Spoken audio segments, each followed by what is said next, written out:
great need in the region. So what we want to really do is kind of identify why Bedford.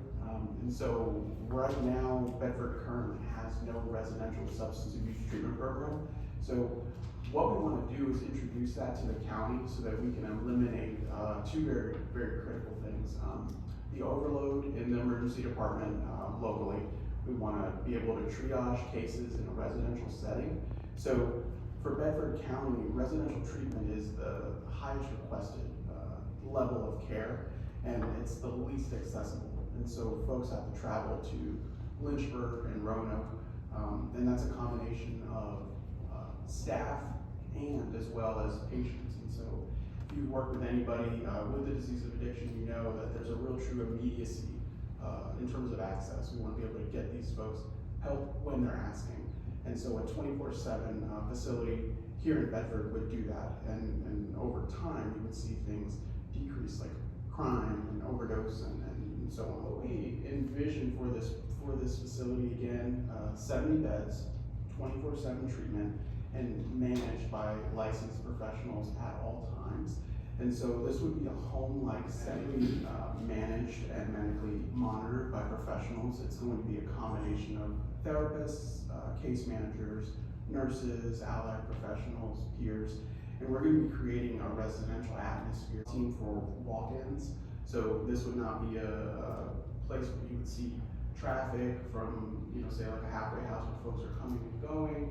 This is going to be a structured program where people are there for 45 or more days in some instances. Site will have 24/7 staff, so these are going to be folks that are trained in not just de-escalation, but also what we call ASA blocking. So this is a method of managing folks that are feeling like leaving suddenly.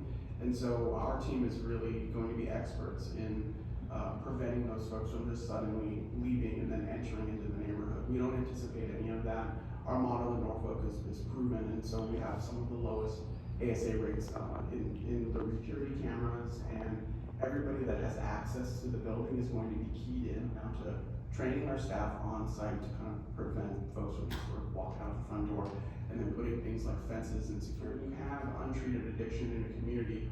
The crime is kind of already there. You see things like drunk in public, DUI, petty theft.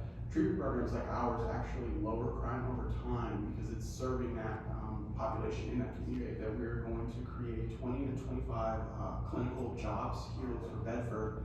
We anticipate that annually we're going to be investing anywhere from $2.5 to $4 million annually just in payroll alone.